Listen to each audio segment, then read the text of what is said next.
الحمد لله الذي لم يزل ولا يزال حيا قيوما سميعا بصيرا ونذيرا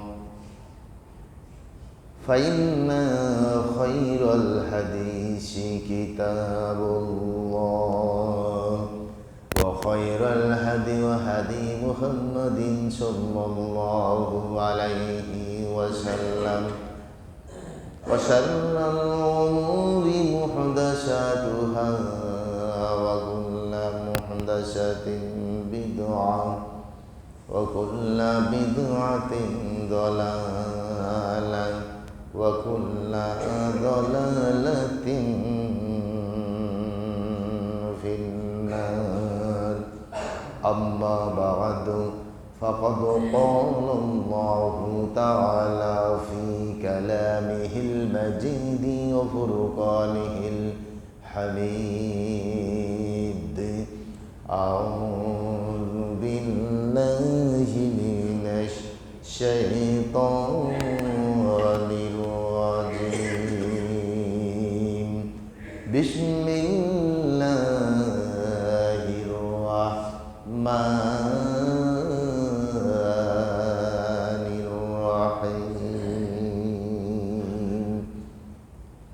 وما لكم لا تقاتلون في سبيل الله والمستضعفين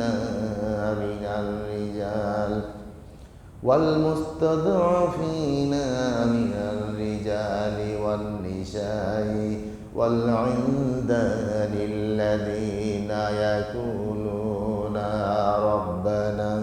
ربنا أخرجنا من هذه القرية الظالم أهلها واجعل لنا من لدنك وليا واجعل لنا من لدنك نصيرا صدق الله العظيم. عن أبي هريرة رضي الله تعالى عنه قال رسول الله صلى الله عليه وسلم من مات ولم يغزو ولم يحدث به نفسه مات على شعبة من النفاق رواه بخاري مسلم متفق عليه. मगरिब के वादियों में गुज़ी मगरिब के वादियों में गुज़ी अज़ान हमारी थमता ना था किसी से शाले रवा हमारा मीनार होते कि वही मुअज्जिन हके मीनार होते कि वही मुअज्जिन हके अज़ानेर ध्वनि अल्लाहु আকবার ওরাই তো মুসলমান সৃষ্টির চিরকল্যাণ। সমগ্র সৃষ্টি সে রবের বন্দেগী প্রতিটি ক্ষণে ক্ষণে মুহূর্তে সেই রবের প্রশংসায় ব্যস্ত। যেদিন প্রশংসার বাণী উচ্চারণ আর হবে না সেই দিন দুনিয়াতে তার হায়াত শেষ হয়ে যাবে। তুসাব্বিহু লাহুস সামাওয়াতুস সাবহু ওয়াল আরজু ওয়া মান ফিহিন্না। জমিনের বুকে এমনকি আলোককণা ধূলিকণা পর্যন্ত রবের বন্দেগী করছে। কতগুলি আমরা চোখে দেখি কানে শুনি, কতগুলি চোখেও দেখি না কানেও শুনি না। সুবহানাল্লাহ। সে রবের বন্দেগী প্রশংসা একটু আমরা করে নিই। সবাই পড়েন সুবহানাল্লাহ আলহামদুলিল্লাহ লা ইলাহা ইল্লাল্লাহ সুবহানাল্লাহ আলহামদুলিল্লাহ লা ইলাহা ইল্লাল্লাহ সুবহানাল্লাহি ওয়া বিহামদিহি সুবহানাল্লাহিল আযীম ওমিনাল লাইলি ফাসাব্বিহু ওয়া আদবারাস সুজুদ, প্রত্যেক নামাজের পরে এবং রাতে কিছুটা অংশে সূর্য অস্তের পূর্বে এবং সূর্য ডুবে যাওয়ার পরে তোমরা রবের বান্দিগি, রবের প্রশংসা উচ্চারণ করো। প্রিয় ভাইরা, রমজান মাস আমাদের মাস থেকে বিদায় নিয়ে গেছে। মুমিনের হৃদয়ে বড়ই দোলা দেয়। আমরা রমজানের একটি মাস অভ্যস্ত হয়ে গেছিলাম, একটা নির্দিষ্ট টাইমে সেহরি করা, নির্দিষ্ট সময়ে ইফতার করা, এই যে একটা সময়কে মেনটেন করা, যেটি এখন আর হচ্ছে না। অনেকে বলতেছেন খাইতেছি পেটে গ্যাস হচ্ছে। রমজানে সারাদিন না খেয়ে থেকে পেটের জীবাণুগুলি ধ্বংস করে দিয়ে পেটটাকে সতেজ করে শরীরের গ্লাইকোজেনগুলিকে ছড়িয়ে দিয়ে শরীরটাকে আমাদের সতেজ করে দিয়ে চলে গেছে রমজান। সুবহানাল্লাহ। জানি না রমজানের মধ্যে রবের সাক্ষাৎ কে পেয়েছি, রবের সঙ্গে সম্পর্ক করতে কে পেরেছি। রমজান আসলে মসজিদগুলি ভর্তি হয়ে যেত, কচি কাচ্চা বাচ্চাদের হই হুল্লোড়, বৃদ্ধ এমনকি মহিলারাও ভর্তি হয়ে গেল। কিন্তু বড়ই দুঃখ, রমজান আসার সঙ্গে সঙ্গে যেমন জান্নাতের একটা রশি গলায় পেঁচায় রাখছিলাম, অনেকে এখন রমজান চলে গেছে জাহান্নামের রশি গলায় পড়ছে। ঠিক কিনা বলে? আমরা কথার শুরুতেই আল্লাহ পাক রব্বুল ইজ্জাত ওয়াল জালাল আল্লাহ সুবহানাহু ওয়া তাআলার দরবারে শুকরিয়া আদায় করি, যিনি হচ্ছেন আকাশ এবং জমিনের স্রষ্টা, সৃষ্টি জগতের কল্যাণে রব, যিনি রব্বুল আলামিন ওয়াহিদুল কাহার। ওই মহান রবের দরবারে শুকরিয়া আদায় করি, বলি আলহামদুলিল্লাহ। অতঃপর লক্ষ কোটি দুরূদ এবং তাসলিমাত সেই মহামানবের প্রতি, যিনি হচ্ছেন সামিউম বাসির, আল্লাহ পাক যাকে বাসির বানিয়েছেন, সমা বানিয়েছেন, আজিজ বানিয়েছেন, আর যিনি হচ্ছেন ওমা আরসালনা ইল্লা রাহমাতাল লিল আলামিন, জগতের জন্য আল্লাহর পক্ষ থেকে একটা রহমত। কত বড় রহমত! একটা উদাহরণ দিয়ে আমি কথার দিকে, সূরা নিসা থেকে ৭৫ নম্বর আয়াত তেলাওয়াত করেছি। এখানে রমজান পরবর্তী আমাদের বাস্তবতার কিছু বক্তৃতা, কিছু সংক্ষেপে আলোচনা করবে ইনশাআল্লাহ। প্রথমটা লক্ষ্য করুন যে নবীরা হচ্ছেন শুধু আমাদের নবী নয়, পৃথিবীর বুকে ১,২৪,০০০ পায়গাম্বার, এটা মেশকাতের হাদিস। মতান্তরে 2,24,000, এই ব্যাপারে কোনো হাদিস নাই। মেশকাতের মধ্যে আসছে 1,24,000, তার মধ্যে 124 জন রসুল, এখানে আবার 104 জন রসুল। প্রত্যেক নবী তার জাতি, সমজাতি, সমকালীন জগতের জন্য প্রত্যেক নবী হচ্ছে আল্লাহ পাকের রহমান। প্রত্যেক নবীর জীবনে সমানে 3টি জিনিস আল্লাহ পাক দেন। ওহী দেন, কিতাব দেন, ওহী ছাড়া নবী হবে না। আর দেন বিল বাইয়িনা, উন্নত মানের এক মহান আদর্শ, মহান চরিত্র, যার মধ্য দিয়ে লোকেরা বুঝে নিত এটি অবশ্যই আল্লাহর নবী, উনি অবশ্যই আল্লাহর নবী, এটি বুঝে নিতেন। তার কারণ কোন নবীর শরীরে লিখে থাকে না যে হাজা নবী সাল্লাল্লাহু আলাইহি ওয়াসাল্লাম। কিন্তু নবীদের কিছু আচরণ, কিছু অ্যাক্টিভিটিস, কিছু পরিকল্পনা মানুষেরা বুঝে ফেলতো অবশ্যই উনি আল্লাহর নবী। প্রত্যেক নবী আর দেওয়া হতো মুজিজা, নবীদেরকে মুজিজা। আমরা কিছু করলে সেটা তো হয়ে যাবে জাদু, ভেলকিবাজি, যার বাস্তবতা নাই। কিন্তু মুজিজা ভেলকিবাজি নয়, মুজিজা আল্লাহর পক্ষ থেকে আসে, সমকালীন শক্তিকে পরাভূত করে দিতে পারে। 2-1টা উদাহরণ দিয়ে আমি সামনের দিকে এগিয়ে যাচ্ছি। প্রথম কথা হচ্ছে, নবীদের, সব নবীদেরকে আল্লাহ পাক রহমত করে পাঠিয়েছেন তার সমকালীন গোত্রের জন্য। নবীরা হচ্ছেন আল্লাহর রহমত। ইউসুফ আলাইহিস সালাম যখন বালক বয়স, ভাইদের সঙ্গে যখন তিনি মাঠে গেলেন, ঘটনা, লম্বা ঘটনা। তার ভাইয়েরা ইউসুফ আলাইহিস সালামকে কুয়ায় ফেলে দিল, তাই না? তিনি ছিলেন বর্তমান ইরাকের মুসেলের এই প্রান্তে ফাদ্দান এলাকা। এখানে ছিলেন হযরত ইয়াকুব আলাইহিস সালামের সাম্রাজ্য। এখানে তিনি জনপদ গড়ে উঠেছিলেন। ইউসুফ বিন ইয়াকুব বিন ইসহাক বিন ইব্রাহিম আলাইহিস সালাম। ইব্রাহিম আলাইহিস সালাম থেকে দুটি বংশধর বের হয়েছে, ইসমাইল এবং ইসহাক। ইসমাইল আলাইহিস সালামকে জাবিহুল্লাহ, কাবা ঘরের মোতাওয়াল্লি করে দেওয়া হয়েছিল। এই জন্য ইব্রাহিম আলাইহিস সালাম ইসমাইল আলাইহিস সালামকে ওখানে তৎকালীন সেই কাবার চত্বরে বনবাস দিয়ে আসছিল। তখন এখানে জনবসতি ছিল না, জমজম কূপটাও ওই সময় ছিল না। এটিও নূহ আলাইহিস সালামের বন্যার সময় হারিয়ে গেছিল। ইসহাক থেকে, ইয়াকুবের গোত্র থেকে হযরত ইউসুফ আলাইহিস সালাম এসেছে। এই জন্য ইউসুফ আলাইহিস সালাম নবী, তার পিতা নবী, তার পিতা নবী, তার পিতা নবী।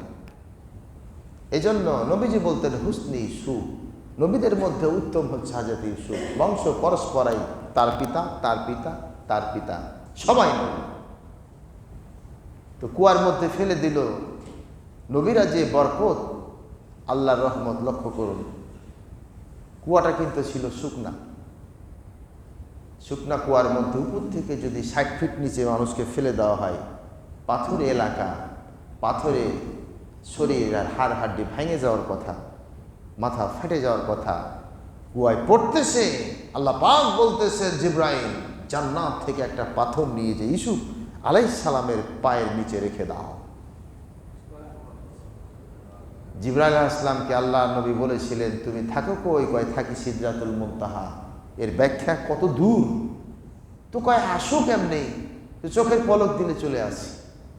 তারপরে জিবরাইল আলাইহিস সালাম বলেছিলেন যে আল্লাহ পাকের বাণী ফরমান জামিনের বুকে পৌঁছানোর জন্য 3টা সময় আমার 600 ডানাকে বিস্তার করে সর্বোচ্চ শক্তি প্রয়োগ করে আমার ঘাম ঝরে গেছে। তার মধ্যে ইউসুফ আলাইহিস সালামকে যখন পড়তেছে, ইউসুফ আলাইহিস সালাম কুয়ায় পড়তেছে, আল্লাহ কয় জিবরাইল জান্নাতুল ফেরদাউস থেকে একখণ্ড পাথর নিয়ে তার পায়ের নিচে রেখে দাও, তাকে কোলে করে সেই পাথরে বসায় দাও। কোথায় জান্নাত, আর কোথায় সিদরাতুল মুনতাহা, আর কোথায় সপ্ত আকাশ, আর কোথায় জামিনের বুকে ফাদ্দান এলাকার সেই এলাকায় ইউসুফ আলাইহিস সালাম কুয়ায় পড়তেছে। জিবরাইল বলতেছেন আমি সিদরাতুল মুনতাহা থেকে জান্নাতে চলে গেলাম, জান্নাতুল ফেরদাউস থেকে একখণ্ড পাথর নিয়া দৌড়ে এসে ইউসুফ আলাইহিস সালামের পায়ের নিচে রাখলাম। তখন দেখছি ইউসুফ আলাইহিস সালাম পড়তেছে। সুবহানাল্লাহ।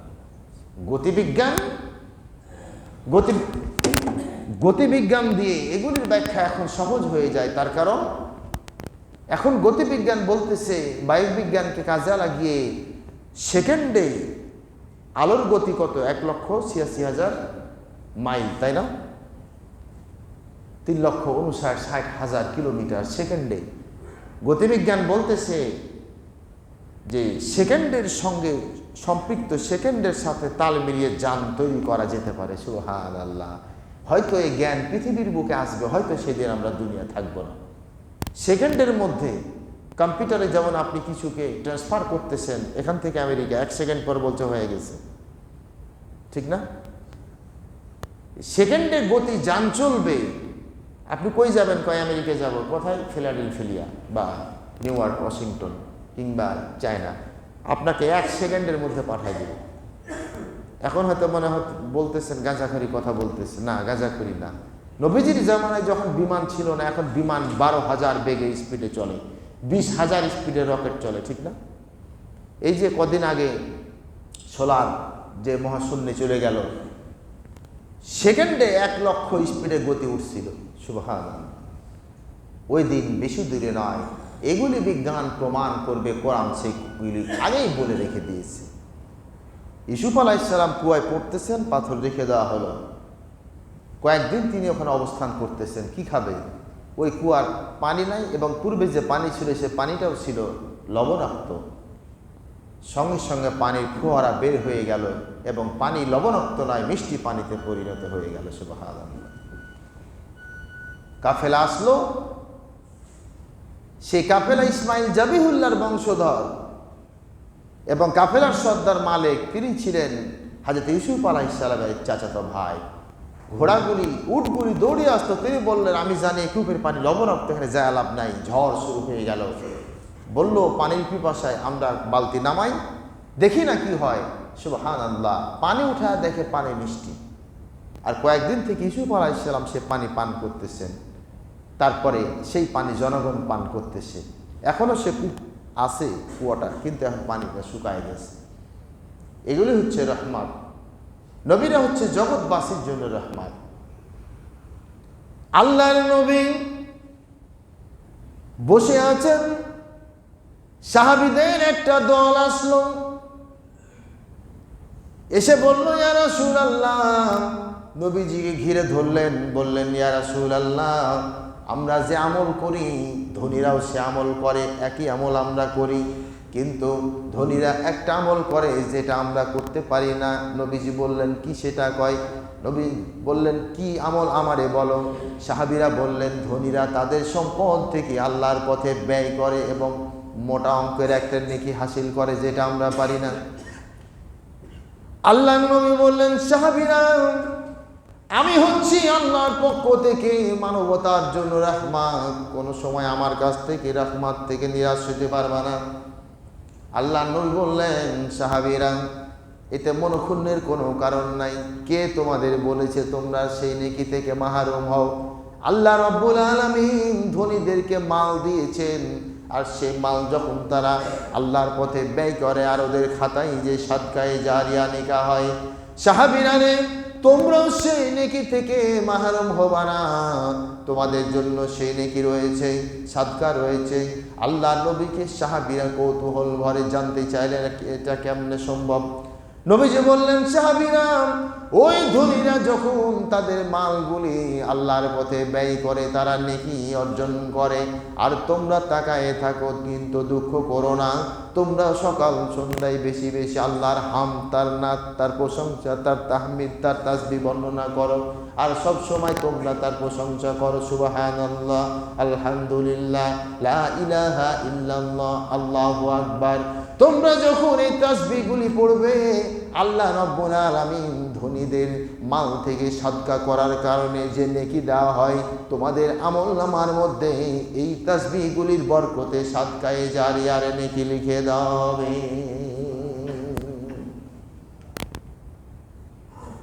ওয়ালাউ আন্না আহলাল কুরা আমানু ওয়াত্তাকাউ লাফাতাহনা আলাইহিম বারাকাতিন মিনাস সামাই ওয়াল আরদি ওয়ালাকিন কাযযাবু ফাআখাযনাহুম বিমা কানু ইয়াকসিবুন। সূরা আরাফ।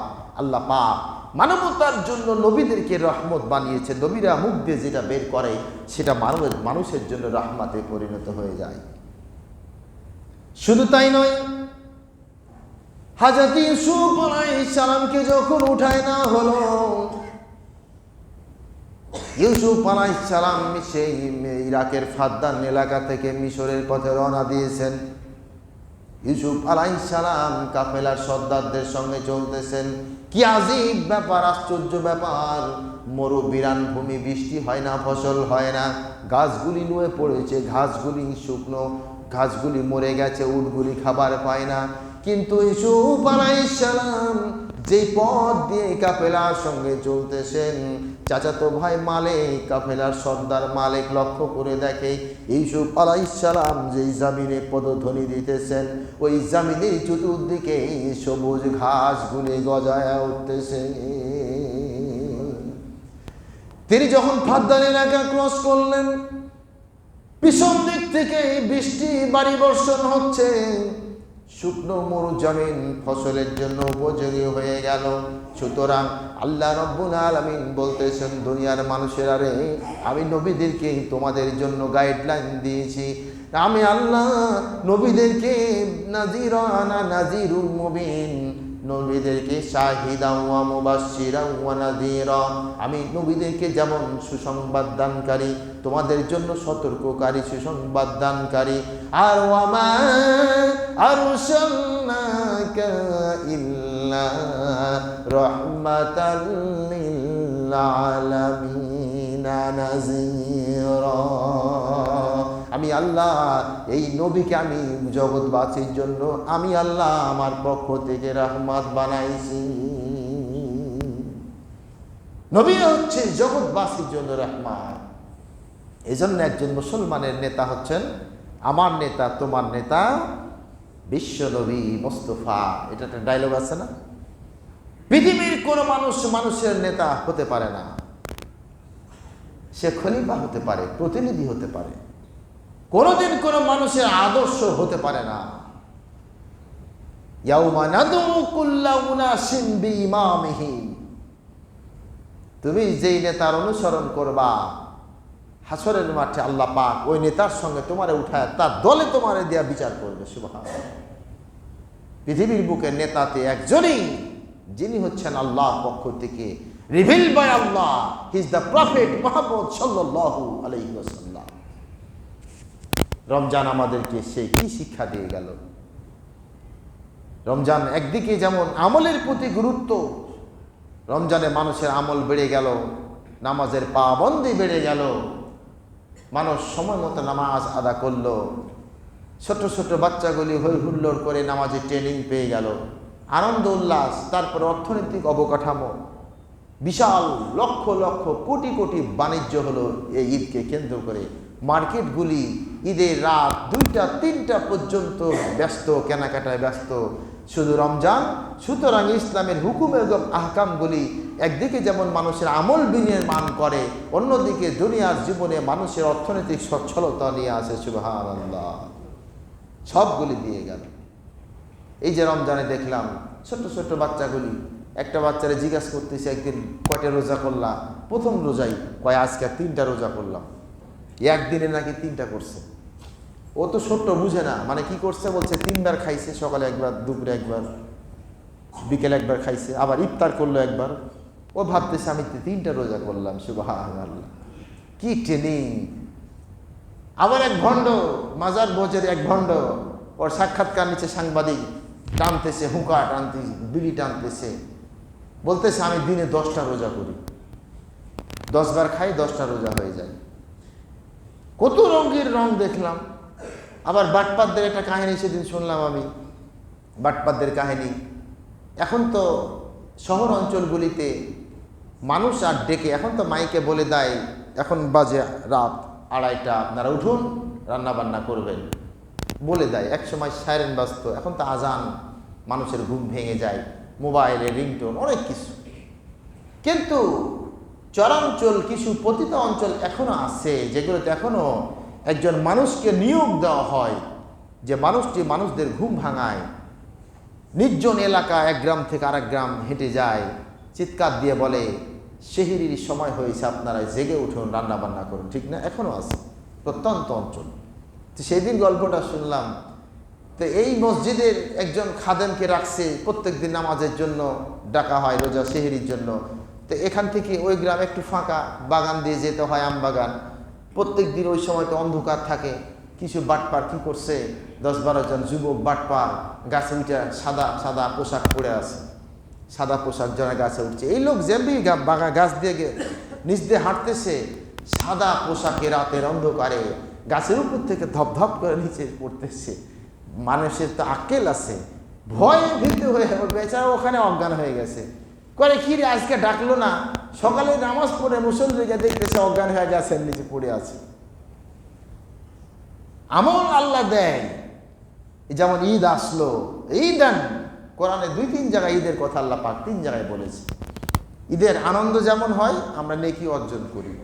পৃথিবীর ইহুদি খ্রিস্টানেরা তাদের অনুষ্ঠান, ফেস্টিভ্যাল, বড়দিন, এপ্রিল বিভিন্ন অনুষ্ঠানে তারা অশ্লীলতা, পাপ ছড়ায় দেয়। কিন্তু মুসলমানদের ঈদ এমন একটা ঈদ যে ঈদে মানুষের প্রথমে আগে নেকি নিয়ে ব্যাগ ভর্তি করে তারপর আনন্দ উল্লাস করে। ঠিক না? ঈদের নামাজে গিয়ে তাকবীর পড়তে পড়তে যায়, আবার তাকবীর পড়তে পড়তে ফিরে আসে, আল্লাহর কাছ থেকে গুনাহ মাপের কামনা করে পুরস্কার নিয়ে তারপর নতুন নতুন পোশাক পরিচ্ছদ করে ছেড়ে পিলে সব বের হয়ে গেল খাবার দাবার এই সে, কত আনন্দ উল্লাস। ঈদ মোবারক। এখন আবার কিছু কিছু জায়গায় ঈদ মোবারক বলা যাবে না। হাই হাই, এগুলো নিয়ে কথা বলবো না। এগুলি আমাদেরকে শিক্ষা দিয়ে গেল, রমজান আমলের জিন্দেগি শিক্ষা দিয়ে গেল। এখন এ রমজান শেষ করে অনেকে আছে যে আমরা জান্নাতের রশিটা খুলে ফেলে জাহান্নামের রশি পড়লাম। এগুলি আমাদের বুঝতে হবে রোজা আমাদের কি দিয়ে গেছে। নবীদের রহমত নিয়ে আলোচনা করতেছিল। আল্লাহর নবী অভিযান থেকে ফিরে আসলেন, মরুভূমির পথ চলতেছেন, সাহাবীদের কাছে খাবার দাবার শুকনা খেজুর পানিগুলি সব শেষ হয়ে গেছে। সাহাবীরা পিপাসার্ত হয়ে গেল, বিশ্রাম নেওয়ার জন্য বটবৃক্ষের ছায়ায় বসে গেলেন। সাহাবীরা বললেন, ইয়া রাসূলুল্লাহ, আমরা কাফেলায় যারা আছি আমাদের 3 দিন থেকে পানি পান করি নাই, পিপাসায় কলিজা ফাটে, পানির ব্যবস্থা করা দরকার। নবীজি বললেন, সাহাবীরা চিন্তা করো না, আমি নবী তোমাদের সঙ্গে আছি, আল্লাহ আমার সঙ্গে আছেন। সাহাবীরা তোমরা একটু পানির ব্যবস্থা করো। দূর থেকে দেখে কোথাও কূপ থেকে কয়েকজন মহিলা পানি নিয়ে যায়, তাদের কাছ থেকে 1 কলস পানি নিয়ে এসে নবীজিকে দেওয়া হলো। কিছুটা সাহাবীরা পান করে নবীজিকে দিলেন। নবীজি ওযু করলেন। ওযু করার পরে আল্লাহর নবী তার মুখে পানি নিয়ে তিনি সেই শুকনো কুয়ার কাছে গেলেন, আর মুখের পানিটা কুলি করে তিনি কুয়ার মধ্যে ফেলে দিলেন। সঙ্গে সঙ্গে কুয়ায় পানির ফোয়ারা দিয়ে কুয়া ভর্তি হয়ে গেল। সঙ্গে সঙ্গে কুয়া ভর্তি হয়ে গেল। নবীজির পা যেখানে পড়ে সেই জায়গাটা জামিদের সাধারণ জায়গা থাকে না, সেটা বরকতের জায়গায় পরিণত হয়ে যায়। সুবহানাল্লাহ। আল্লাহ রাব্বুল আলামিন তাই বলে দিলেন, ওয়া মা লাকুম লা তুকাতিলুনা ফি সাবিলিল্লাহি ওয়াল মুস্তাদআফিনা মিনার রিজালি ওয়ান নিসাই ওয়াল ইলদানিল্লাযীনা ইয়াকুলুনা রব্বানা আখরিজনা মিন হাযিহিল ক্বরিয়াতিয যালিমি আহলুহা ওয়াজআল লানা মিন লাদুনকা ওয়ালিয়্যা ওয়াজআল লানা মিন লাদুনকা নাসীরা। সূরা নিসার মধ্যে আল্লাহ পাক যখন আয়াত নাজিল করে দিলেন, আল্লাহর নবী বললেন, সাহাবীরা রে, কুনতুম খায়রা উম্মাতিন উখরিজাত লিন-নাস, তোমরা পৃথিবীর বুকে এসেছো, আমি নবী আমার উম্মত হয়ে কুনতুম খায়রা উম্মাত, উম্মতের মধ্যে তোমরা হচ্ছে শ্রেষ্ঠ জাতি, আর তোমাদেরকে মানবতার মহান কল্যাণের জন্য আল্লাহ রাব্বুল আলামিন তোমাদেরকে সিলেক্ট করেছে। নবীর উম্মত কি আমরা মুসলমান, আর ইহুদি খ্রিস্টানরা কার উম্মত বলেন তো? আমাদের নবী জামানায় সবাই নবীর উম্মত, ওরাও আমাদেরই নবীর উম্মত। কিন্তু উম্মত 2 রকমের, একটা হচ্ছে অনুগত উম্মত, একটা হচ্ছে অনুগত উম্মত। ওরা নবীকে মানে না, আমরা মানি, এটাই হচ্ছে পার্থক্য। কিন্তু সবাই সমকালীন জগৎ জামানায় সবাই নবীর উম্মত, নবীর উম্মত। এই জন্য নবী সব সময় উম্মতি বলে দোয়া করতে, আয় উম্মতি ইয়া উম্মতি মাগফিরলি ইয়া উম্মতি, এভাবে তিনি দোয়া করতেন। আমরা বাংলাদেশ 90% মুসলিম মেজরিটির দেশ। আজকে বড় দুঃখ লাগে, বিশ্ব নবীর বয়ান আমরা করি, নবীজি মজার মজার ঘটনা আমরা শোনাই, মানুষেরা শুনে আর বলে, আহ কি সুন্দর, চোখ দিয়ে পানি ফাটায় দেয়। নবীর মহব্বতে চোখ দিয়ে পানি ফাটায় দেয়, ওখান থেকে মহব্বত শেষ করে ফেলায়, বাকিটুকুন আর কিছু করে না। আজকে লক্ষ্য করেন, ঈদ উদযাপন করলাম আনন্দের সাথে, ফিলিস্তিনে দেখেছেন গাজায় ঈদের দিন কি হয়েছে? সুবহানাল্লাহ। সেদিন একটা দৃশ্য দেখলাম, একটা 6 মাস ছোট্ট শিশু, এখানে একটা গুলি লাগছে, এ খুললি উড়ায় নিয়ে চলে গেছে, মরে নাই, এখনো বেঁচে আছে, এটা উড়ায় নিয়ে চলে গেছে। বোমার স্প্লেন্টারে হাত পা নাই, উড়ে চলে গেছে। সুবহানাল্লাহ। এগুলি দেখলে বলেন তো খাবার রুচি থাকবে? আজকে মুসলমান, এই বাংলাদেশ 90% দেশের মুসলমান, এদেশে ইসলামের 13টা 12টা বাজায়া এদেশে 37টি ইসলামী দল নামে দল করতেছে, কারোর সঙ্গে কারো কোনো মিল নাই, এক একটা গ্রুপের এক একটা নাম। হুয়া সাম্মা কুমুল মুসলিমিন, আমার প্রথম পরিচয় হচ্ছে আমি মুসলিম। প্রত্যেক নবী বলেছেন, তারা বলতেন ও কলা ইন্নানি মিনাল মুসলিমিন, আমি মুসলমান। কোথায় গেছে অবস্থা? এই সূরা নিসার 75 নম্বর আয়াত আল্লাহ 5 দফা কর্মসূচি ঘোষণা করছেন। রাসূলের জীবনটা লক্ষ্য করুন তো, আল্লাহর নবী জীবনটা 5 দফায় বিভক্ত। প্রথম দফা হচ্ছে তার প্রথম দায়িত্ব হচ্ছে দাওয়াতি কাজ করা। লক্ষ্য করুন 5 দফা জীবন রাসূলের। এটা তো অনেকে বুঝে না। যেমন কিছুদিন আগে আমাদের এখানে তালেবান নাম দিয়া বাংলা ভাইয়েরা একটা আন্দোলন শুরু করলো, দিয়ে একটা হুড়াহুড়ি করে 63টা ডিস্ট্রিক্টে বোমা ফাটায়া বাহাদুরি দেখালো, আমরা কত বাহাদুর। পরে গিয়া কি হলো? সরকারের চাপে পড়ে সবকে ধরে জেল জুলুম ফাঁসি দিয়ে এখন নাই শেষ। এক ব্যক্তি ডাক্তারের কাছে গেছে, ডাক্তার বলতেছে তোমার তো ব্রেন নষ্ট হয়ে গেছে, তুমি নতুন ব্রেন নিয়ে আসতে হবে। শরীরের প্রত্যেকটি পার্টসকে সংযোজন ট্রান্সশিপমেন্ট করা যায়। বিজ্ঞান এতদূর এগিয়ে গেছে। আপনার কলিজা নষ্ট হয়েছে, কলিজা লাগাই দিবে। ফুলকা নষ্ট হয়েছে, লাগাই দিবে। এখন বিজ্ঞান গবেষণা করতেছে একজনের মাথা আর একজনের বডিতে সেট করা যায় কিনা। ইঁদুরের উপর গবেষণা করে ইঁদুর 1 ঘন্টা বেঁচে ছিল, বানরের উপরে প্রয়োগ করছে 8 ঘন্টা বানর বেঁচে ছিল। বিজ্ঞান বলছে এটা সম্ভব, কিন্তু অসংখ্য নাম যেগুলি দেখা যায় না। হয়তো বিজ্ঞানের অগ্রগতি এতটা ডেভেলপ করবে, একজনের মাথা আর একজনের বডিতে লাগাই দিবে। সবগুলি আল্লাহ পাক এর পার্টস, এগুলি কাদা দিয়ে, এগুলি আল্লাহ যখন মাটি দিয়ে বানাইছে এভাবে পয়েন্টে পয়েন্টে বানায় রাখছে। সুবহানাল্লাহ। তো কয় ব্রেন নষ্ট হয়েছে, তোমার ব্রেন কিনে নিয়ে আসো। তো ব্রেন পাওয়া যায়? হ্যাঁ, ব্রেন কিনতে পাওয়া যায়।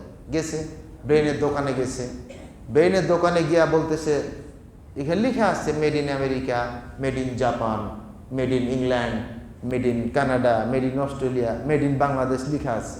তো মেড ইন বাংলাদেশ মানে ভালো না, তাই না? মেড ইন জাপান মানে ভালো, মেড ইন আমেরিকা ভালো। তো কয় আমেরিকার ব্রেন দাম কত? কয় 5 লাখ টাকা। কয় এটা কি কানাডা, এটার দাম কত? কয় এটার দাম 10 লাখ। আরেকটা ব্রেন দেখতেছে, এটা লেখা আছে মেড ইন অস্ট্রেলিয়া, এটার দাম কত? কয় 20 লাখ। আরেকটা লেখা আছে মেড ইন জাপান, এটা কত? কয় এটা 30 লাখ। আরেকটা লেখা আছে এটা মেড ইন বাংলাদেশ, এটার দাম কত? কয় 5 কোটি। কয় ক্যারে আমেরিকারটার দাম 5 লাখ, কানাডার 10 লাখ, অস্ট্রেলিয়ারটা 20 লাখ, জাপানেরটা 30 লাখ, বাংলাদেশেরটা আবার 5 কোটি কেন? কয় বুঝো নাই, আমেরিকার ব্রেনটা অনেক ব্যবহার করা হয়েছে, এটিকে কাজে লাগানো হয়েছে, খাটানো হয়েছে। জাপানেরটা খাটানো হয়েছে, অস্ট্রেলিয়ারটা খাটানো হয়েছে, কানাডারটাকে এটা ব্যবহার করা হয়েছে, কিন্তু বাংলাদেশের ব্রেনটা ইনটেক আছে, এটি ব্যবহার করা হয় না, খাটানো হয় না, এই জন্য একদম 5 কোটি। বাংলাদেশ, এদেশের আলেম সমাজ এদের ব্রেন খাটায় না, ওরা জ্ঞান বিজ্ঞান নিয়ে পৃথিবীকে ডেভেলপ করে দিল। ওরা বোমাগুলি তৈরি করে বিমান থেকে বোমাগুলি নিক্ষেপ করছে, মিসাইলগুলি মুসলমানদেরকে পিটা পিটা ছিন্ন বিচ্ছিন্ন করে দিল। আর মুসলমানেরা ফতোয়া নিয়ে বাড়াবাড়ি, পাগড়ি কত বড়, টুপি এটা চলবে না, এটা চলবে, জুব্বা ছোট না বড়, নামাজে তারাবি 20 রাকাত না 8 রাকাত, এগুলো নিয়ে ফতোয়া খুঁজে মুসলমানদের দলাদলি করে মুসলমানদের বাহাসে বসায় পাণ্ডিত্য জাহির করতেছে। ঠিক কিনা কোন? এদেশে একটা আলেম দেখান তো, বাংলাদেশের বুকে একটা আলেম যে কোনো বিশ্ববিদ্যালয়ের ফিজিক্সের টিচার, কোন বিশ্ববিদ্যালয় ইঞ্জিনিয়ারিং টেকনোলজির সেই ইলেকট্রিক ইঞ্জিনিয়ার দেখান, একটাও নাই। সব বড় বড় মুফতি মুহাদ্দিস, মুফতি আজম। এত কেন মিয়া?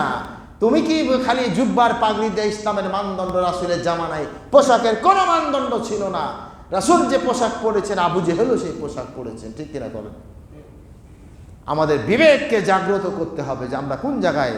এখন যদি আমি দেখেন অনেক সময় ট্রাউজার পরে টি শার্ট পরে যাচ্ছি, কেউ দেখে নিল, হায় হায় হুজুর ট্রাউজার পরেছে, টি শার্ট পরেছে, বেলেন জাহেল হয়ে গেছে।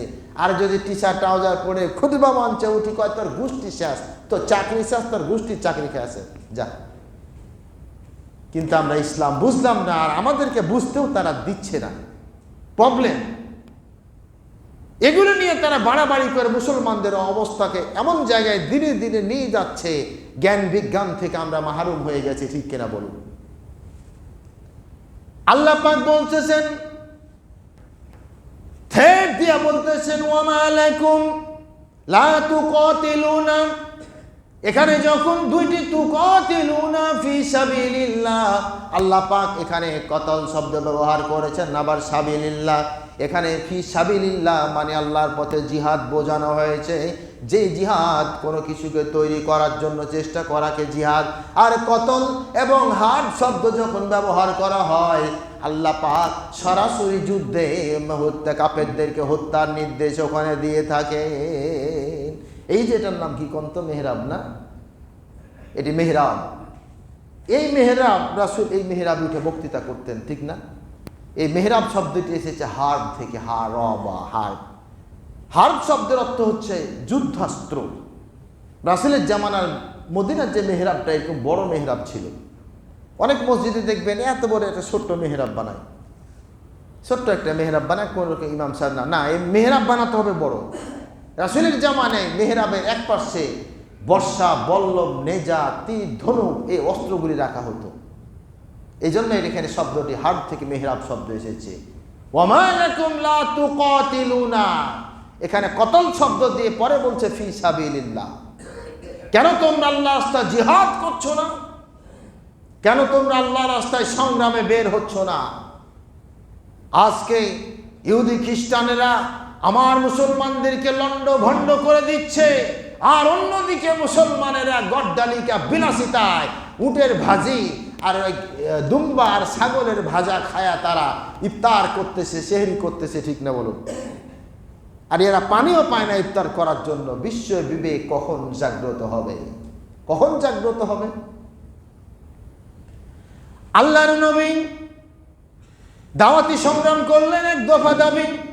দ্বিতীয় দফা তিনি সংগঠন করলেন। নবীজি বললেন, মান মাতা ওয়ালা মাকজু ওয়ালা মিহাদ্দিস বিহি নাফসাহু মাতা আলা শুবাতুম মিনান নিফাক। যে ব্যক্তি জিহাদ করলো না, সংগ্রাম করলো না, এমনকি জিহাদের সংকল্পনা করলো না, পরিকল্পনাও করলো না, ওই ব্যক্তির মৃত্যু হবে নিফাকের সাথে, মুনাফিকের সাথে। যেই দিন মুসলমানেরা তরবারি ছেড়ে গান বাজনার বাদ্যযন্ত্র হাতে উঠায় নিল, সেই দিন সেই দিন থেকে মুসলমানদের কপাল পুড়েছে কিনা, ঠিক কিনা বলেন? ওরা আমাদেরকে বলল, তোমরা রসায়ন শাস্ত্র নিয়ে কি করবে, হাত পুড়ে যাবে, আমরা তোমাদেরকে বানাই দিচ্ছি, তোমরা ব্যবহার করো। বাংলাদেশে রূপপুর রাশিয়া বানাই দিচ্ছে পারমাণবিক চুল্লি। কেন? পৃথিবীর একটা মুসলিম কান্ট্রির ক্ষমতা নাই পারমাণবিক চুল্লি তৈরি করার। ওরা জ্ঞানটা পাইছে কোথায়? অথচ সে জ্ঞান তৈরি করেছে মুসলমানেরা। আজকে বিমান তৈরি করেছে ওরা বলে বিমান তৈরি করেছে আমরা, কিন্তু বিমান ওরা তৈরি করে নাই। অষ্টাদশ শতাব্দীতে সেই তৎকালীন খোরাসানের আব্বাস ফিরনাস নামে মুসলিম পদার্থবিজ্ঞানী, তিনি সর্বপ্রথম বিমান তৈরি করে আকাশের বুকে এক পাহাড় থেকে আরেক পাহাড়ে উড়ে চলে গেছেন। আমরা মুসলমানেরা সেগুলির খবর রাখি না। 3 নম্বরে নবীর দফা হচ্ছে শিক্ষা। জ্ঞান থাকতে হবে, শিক্ষা থাকতে হবে, জানতে হবে, বুঝতে হবে, নইলে আপনি কিছুই করতে পারবেন না। দাওয়াতি কাজ করার পরে নবীজি সাহাবীদেরকে সংগঠিত করতেন, এরপরে দাঁড়ে আর কামে বসে সাহাবীদেরকে জ্ঞান বিজ্ঞান শিক্ষা দিতেন। 4 নম্বর, সমস্যার সমাধান করতেন। পেটে যদি খাবার না থাকে তাহলে আপনার ঈমান ঠিক থাকবে না। এজন্য নবীজি সমস্যার সমাধান করতেন। ব্যবসা বাণিজ্য ডেভেলপ করো, কৃষি সেক্টর ডেভেলপ করো। আজকে বাংলাদেশ দেখুন, এই যে পেঁয়াজ নিয়ে যে ভারতের নাটক, সুবহানাল্লাহ। এখন ভারত থেকে পেঁয়াজ আসতেছে কি? তো ভারত থেকে যদি আমাদের পেঁয়াজ না দেওয়া হয়, বাংলাদেশের প্রতিটি ইঞ্চিতে ফসল উৎপাদন হয়, সেই দেশে কেন অভাব হবে? প্রয়োজন আমাদের পরিকল্পনার বড় অভাব, ঠিক না? পরিকল্পনার অভাব। আল্লাহ পাক বলতেছেন, ওয়ালাউ আন্না আহলাল কুরআমানু ওয়াত্তাকাউ লাফাতাহনা আলাইহিম বারাকাতিন মিনাস সামাই ওয়াল আরদ।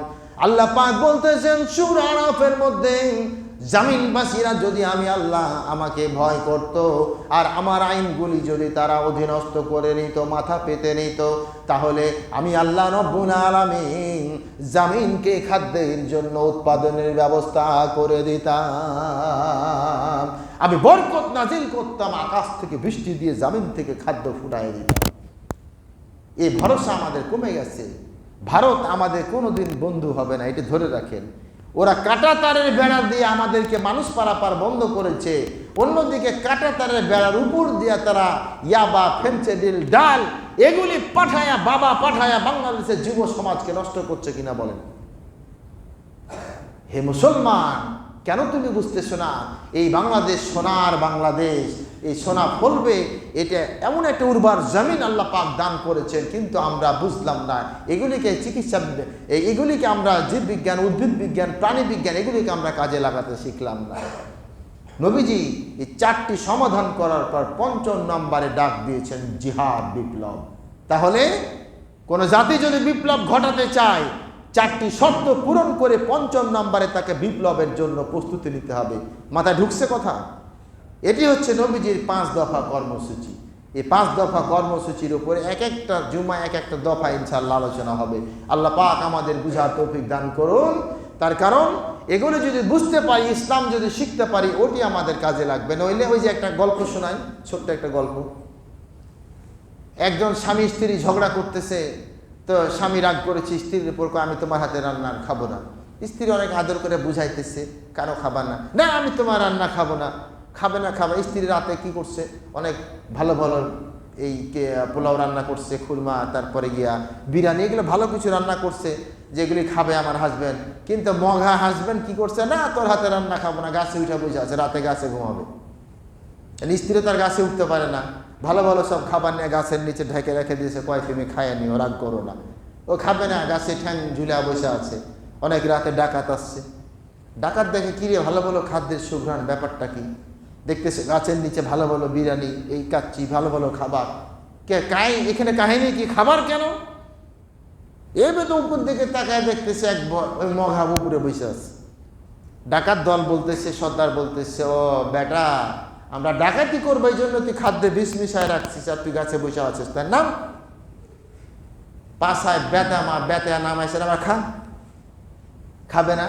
পিটাইছে, ব্যাত দিছে, তারপরে পিটার পরে তখন খাইছে। খায়া তখন কি করছে, তার প্রতিশ্রুতি ভাঙছে। এই যে পিটনি খাইছে, মুসলমানদের পিটনি, বাংলাদেশের মুখে মুসলমানদের আরেকটা পিটনি আসবে, খুব সাবধান। আল্লাহ পাক আমাদেরকে বুঝার আমসালুল কোরআন বুঝার তৌফিক দেন, বলেন আমিন। ওয়া আখির দাওয়ানা আনিল হামদুলিল্লাহি রাব্বিল আলামিন। ইন্নাল্লাহা ইয়া'মুরু বিল আদলি ওয়াল ইহসান ওয়া ইতা'i যিল কুরবা ওয়া ইয়ানহা আনিল ফাহশা।